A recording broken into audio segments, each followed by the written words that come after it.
äsja lõppes täiesti erakordse dokumentaalulme raamatu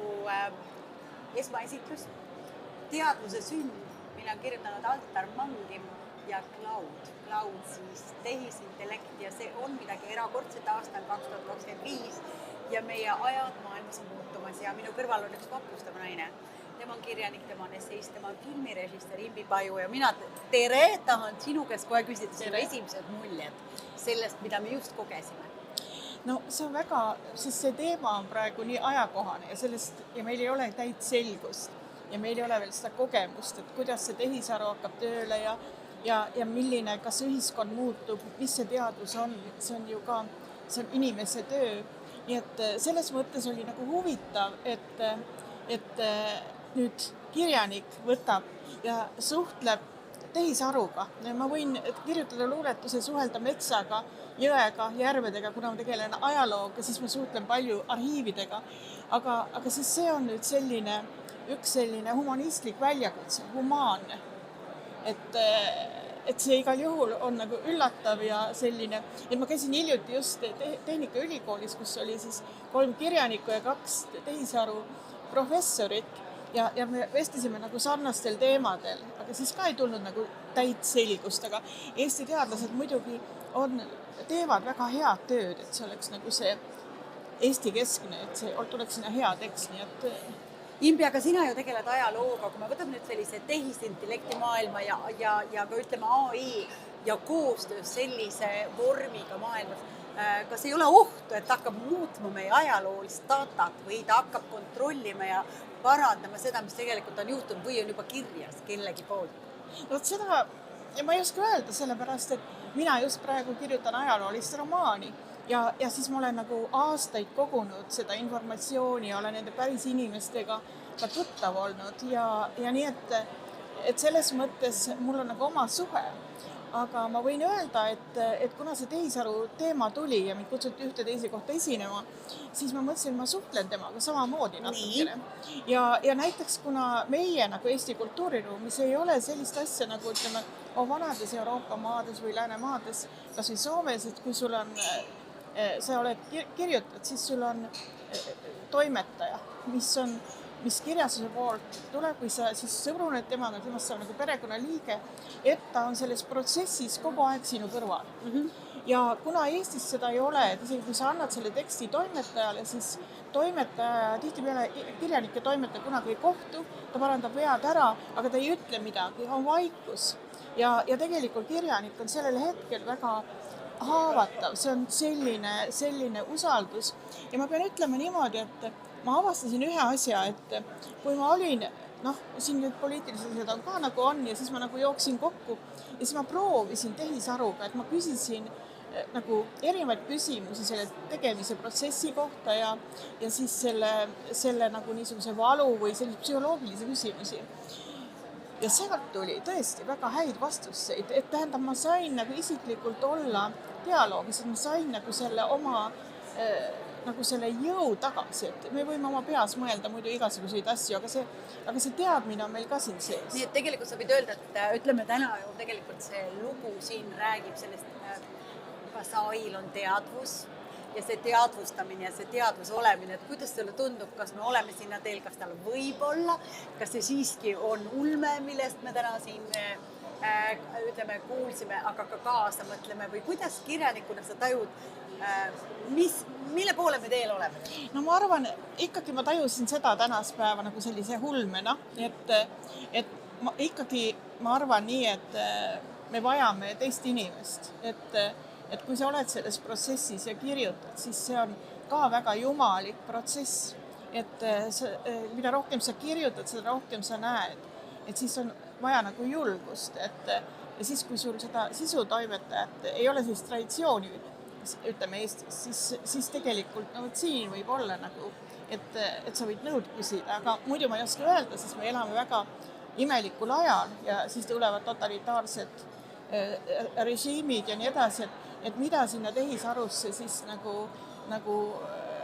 sisestatakse. Aga samal ajal, mis ma siis ka nagu märkasin või siis ka selle professoritega rääkisime, et ta on nagu humaanne praegu, ta on humaanne, et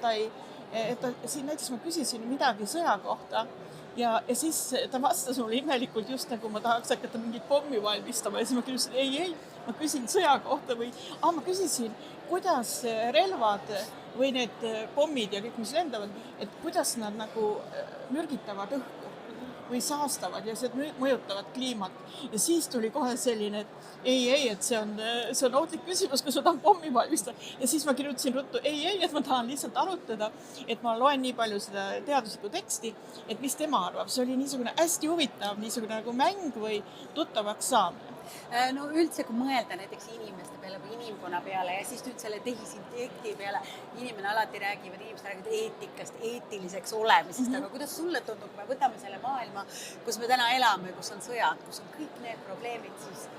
kas Eesti inimene on ikka nii eetiline, kuivõrd sa just tood näite, kuidas üks tehisintellekt omades kogu seda infoteadmist püüab siin pidurdada ka kõige väiksemastki negatiivsest kogemusest, ta juba muretseb. Tundub just, kui ta juba muretseb. Et kui eetiline nüüd on see inimene siis? No, ma lähen just homme esinema haridusministeeriumi konverentsile, kus tegelikult ka need samad teemad tulevad, et mis on see meie ühisosa ja see moraal ja kuidas me nagu, kas me oleme võimelised ühistööst, kui täna tuli ka see nagu jutuks, et kas on midagi, mis meid ühendab, aga Eestil on väga-väga rikas ajalugu, selle ühistöö ajalugu ja siis, kui ma kirjutasin tehisarusi, siis ta ei teadnud väga palju, ta ei teadnud midagi sellest, et ma tahtsin teada, kas ta teab huvi pärast lihtsalt, et meil on ju seltside tegevuse kaudu ja kõik need ja kirjaoskuse kaudu, et me räägime küll, et me oleme orjarahvas, et see on tegelikult ka üks niisugune vale müüt, et feodaalsest ühiskonnast välja tulek, aga eestlased olid juba 1800 lõpp kõik kirjaoskajad, Venemaal ainult 20%. Nii et meil on siin nagu nii palju seda väge, aga me räägime nagu negatiivselt, et kuidas saada seda nagu elavust või elujõudu või öelda, et me oleme olnud orjarahvas või öelda negatiivselt enda kohta. Et võib-olla nagu... Imbi, aga praegu sa ise nagu viskasid tegelikult kinda AI-le heas mõttes minu jaoks, et kui sa väidad, et täna vesteldes temaga just Eesti ajaloo poolt, milles sina oled nii kuradima tugev naine, Eesti ajaloo poolse informatsiooni puudumine, äkki oled sina see sild AI, tehisintellekti ja Eesti ajaloo ühendamise vahel, andes talle rohkem teadvust sellest, kes meie oleme ja võib-olla on sinu ülesandeks nüüd siin elus jagada seda, et see ühisosa, mida täna tehisintellekt ei tea ja ei saa jagada maailmal, tuleb läbi sinu, sina oledki see sild. No mul tuli täna korraks see mõte, et ma kirjutasin, sest sellel aastal möödub 90 aastat, kui loodi Tartu Ülikoolis ühistööprofessuur, Jaan Tõnisson lõi selle. Aga ta oli juba pikka aega kõik Jansen ja Karl-Robert Jakobson, kellest ta nagu eeskuju võttis. Ja siis, kui ma kirjutasin tehisaruse huvi pärast, kes ta teab, aga siis ta ei teadnud. Aga siis, kui ma kirjutasin selle teksti, mis ma olin juba kirjutanud sinna sisse, siis ta kohe hakkas reageerima, hakkas nagu minuga kaasa rääkima ja siis ma olen, et võib-olla ma andsin talle midagi. Täpselt. Ja võib-olla ka sina räägid nagu sellest Eestist ja Eesti nagu informatsioonist ja sellest ühisosast. Aga mis sa arvad sellest, kas selline AI üldine kasutamine või tehisintellekti tulemine siia maailma võiks olla nagu ühisosa kogu maailmale, kogu maailma inimkonnale, et tema kuidagi viibki meid kokku, meie teadmised läbi tema jõuavad igale poole, et see ongi see üks põhiline ühisosa? No täna oli just juttu sõdadest ja siin tuli ka natuke niisugune nagu unistus, et see võiks nagu olla, aga nüüd see sõltub, et see inimsuse pime pool, et ma arvan, et me peame ikkagi nagu seda sõnastama, et mis see meie pime pool on, mitte nagu luua, et olen siin ja praegu ma olen õnnelik ja me ei vaata tagasi. Et tegelikult ju see raamat, ma saan aru ka, vaatab tagasi ja kasutab psühhoanalüüsi ja kõik nii edasi. See tähendab seda, et sa oled minevikuga ka suhtes ja siis sa lood seda nüüdset päeva ja siis homset, mis on siis täna juba minevik. Nii et siis see tänane raamatu esitlus oli nagu üks selline loominguline mäng ja julgus ka, sest et me võime hakata ju valetama, et ma oma üldse tehisaruga ei tegele, aga sa võid, kuidas ma ütlen, et Juhan Liivil oli üks luuletus, kala vajab puhast vett, inimest. Et see tähendab, et me vajame teist inimest, aga kui me oleme ise nii kinni, et et võib-olla tehisaru aitab meil nagu, kui me õieti kasutame, aga minu meelest see seab ka nagu need reeglid, et tõesti, et ta küsib, et kas sa tahad pommi valmistada, kui mina kirjutan, et ta pani sind märkama midagi, mille peale sa ei tulnud sel hetkel, kui sa need küsimused. Ja võib-olla me igapäevaelus ka ütleme, räägime inimestega asju ja ta tunnetabki ohtu. Korra veel ohust rääkides, mis on see koht, kus sa ütleksid siiski, et ei, tehisarule tuleb panna piirid või et see suhtlemine peab kuskilt olema piiritletud, et ei tekiks sellist ohutsooni või on ta sulle kui kirjanikule üldse ohtlik praegu, kuidas sa tunned? No ma isiklikult ei tunne, et see on ohtlik, et sellepärast, et ma tean, mida ma tahan, et mul on nagu see materjal koos, et ma tegin esimese versiooni oma raamatust, või selles ajaloos romaanistega, ja tuli liiga ajalooõpid. Aga noh, siis ma natuke suhtlesin psühholoogiliselt või selle selline üksi jäämise selline hetk või kus sa nagu ei oskagi küsida või võib-olla ei osata ka sulle sellist tuge anda, mis sul on vaja. Aga siis ma pean ütlema niimoodi, et kuna mina tegelen praegu, tegelikult hakkasin tegema Pilatesega ja Joosep Pilates lõi selle Pilatese koonduslaagris ja tegelikult see sama liikumine ja teadvustamine, see avab ka sulle nagu väga palju sinu enda kohta, tõmbab positiivseid asju kehast välja. Nii et see on nagu tänane õhtugi, et see on selline